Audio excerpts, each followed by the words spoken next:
Isang araw, ikinuwento ni Jesus ang parabola ng talento upang turuan ang mga tao tungkol sa tamang paggamit ng mga biyayang bigay ng Diyos.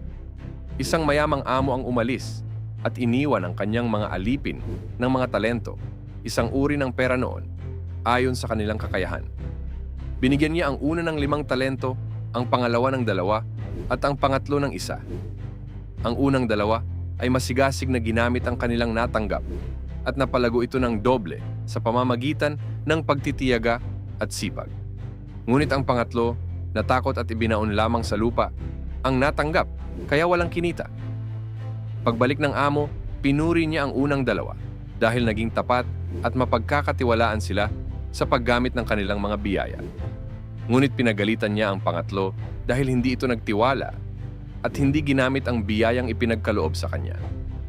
Ang aral ng parabola ay malinaw. Lahat tayo ay binigyan ng Diyos ng kakayahan, talento, at oportunidad. Hindi ito dapat sayangin o itago sa takot o katamaran. Dapat nating gamitin at paunlarin ang mga ito para sa kabutihan ng iba at kapurihan ng Diyos.